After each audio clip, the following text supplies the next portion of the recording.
오늘 저희가 좀 깊이 들여다볼 기업은요, 바로 TLB입니다. 최근에 실적이 눈에 띄게 좋아지고 있고, 또 앞으로 성장 가능성도 상당히 주목받고 있는 회사인데요. 네, 여러분께서도 아마 궁금해하실 텐데, 이 회사가 가진 매력 포인트들, 오늘 한번 제대로 파헤쳐 보겠습니다. 아, 네. TLB. 맞습니다. 특히 그 메모리 모듈용 인쇄회로 기판, PCB 분야에서는 뭐랄까 상당한 강자라고 할 수 있죠. 요즘 이 시장 자체가 굉장히 빠르게 변하고 있거든요. 근데 바로 그 변화 속에서 TLB의 기술력, 또 성장 잠재력이 빛을 발하고 있습니다. 왜 지금 우리가 TLB를 주목해야 하는지 그 이유를 한번 같이 살펴보시죠. 와, 말씀 듣고 보니 기대되는데요. 일단 최근 실적부터가 심상치 않다고요. 2분기 실적이 시장 예상치를 엄청 뛰어넘을 거라는 얘기가 있던데. 네, 맞아요. 그 영업이익이 한 68억 원 정도? 그 정도로 예상이 되는데 이게 기존에 시장에서 봤던 것보다 50% 이상 높은 수치예요. 정말 놀랍죠. 50% 이상이요? 와. 네, 그리고 이게 거의 10분기 만에, 그러니까 2년 반 만인데요. 두 자릿수 영업이익률 회복까지도 기대가 되는 상황입니다. 이게 단순히 그냥 숫자가 좋아졌다 이걸 넘어서 기업의 어떤 체질 자체가 강해지고 있다, 이런 신호로 읽을 수 있는 거죠. 질적인 성장이 이루어지고 있다, 이렇게요. 10분기 만에요? 이야, 두 자릿수 이익률 회복이라니 정말 대단하네요. 그럼 이렇게까지 극적으로 실적이 좋아진 그 핵심 동력은 뭐라고 봐야 할까요? 그건 역시 고부가가치 제품 판매 비중이 확 늘었기 때문입니다. 특히 서버에 들어가는 DDR5 메모리 모듈용 PCB 있잖아요. 이런 것처럼 수익성이 높은 제품들, 이런 판매가 늘면서 전체적인 제품 구성, 그러니까 저희가 보통 제품 믹스라고 하죠. 이게 아주 좋아진 거예요. 아, 제품 믹스 개선이군요. 네, 그렇죠. 뭐랄까, 식당으로 치면 저렴한 메뉴 위주로 팔다가 비싸지만 마진 좋은 스페셜 메뉴가 갑자기 막 인기를 끌면서 전체 수익이 확 뛰는 것과 비슷하다고 보시면 돼요. 그리고 일부 설비 구체 관련해서 일회성 비용이 좀 있었거든요. 그런데도 이런 성과를 냈다는 점이 특히 중요합니다. 그렇군요. 그러니까 일회성 요인을 제외하면 더 좋았을 수도 있다는 거네요.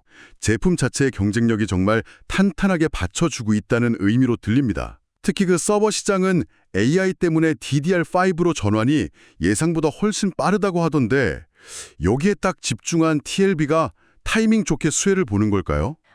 정확히 보셨습니다. 네. 그리고 이 메모리 모듈 PCB 시장 자체도 지금 엄청난 변화의 시기를 맞고 있어요. 예전에는 이게 상대적으로 기술 변화도 좀 적고 부가가치도 낮다 약간 이렇게 여겨졌었거든요. 근데 이제는 완전히 다른 국면이에요. 기술력이 핵심이 되는 그런 고부가가치 산업으로 완전히 변모하고 있는 거죠. 시장 자체가 변하고 있다. 어떤 기술적인 변화들이 구체적으로 이런 전환을 이끌고 있는 건가요? 좀 더 설명해 주실 수 있을까요? 네, 역시 차세대 메모리 기술의 등장이 핵심입니다. 우리가 흔히 아는 그 DDR5 메모리 용량도 계속 커지고 있고요. 또 빠른 속도의 저장 장치, ESSD라고 하죠. 그것도 점점 널리 쓰이고 있고 거기에 더해서 CXL이라고 이건 이제 프로세서랑 메모리, 저장 장치 같은 컴퓨터 부품들이 훨씬 더 빠르게 소통하게 해주는 새로운 연결 방식인데요. 이런 기술이나 아니면 노트북 같은 데 들어가는 LPCAM, 이런 새로운 형태의 메모리 모듈이 계속 나오면서요. PCB에 요구되는 기술 수준이 정말 급격하게 높아지고 있습니다. 기술 수준이 높아진다. 네, 회로를 훨씬 더 미세하게 만들어야 하고요. 신호 간섭 없이 안정적으로 작동하게 만드는 공정도 훨씬 더 까다로워졌어요. 기술 난이도가 높아진다는 거네요. 근데 이게 어떻게 보면 TLB한테는 경쟁자들을 좀 따돌릴 수 있는 그런 기회가 된다는 말씀이신가요? 바로 그 점입니다. 네. 이런 기술적인 진입 장벽이 높아진다는 건 아무나 쉽게 따라올 수 없다는 의미잖아요. 바로 이 지점에서 메모리 모듈 PCB에 특화된 기술력을 오랫동안 쌓아온 TLB의 어떤 독보적인 경쟁 우위가 더 빛을 발하게 되는 거죠.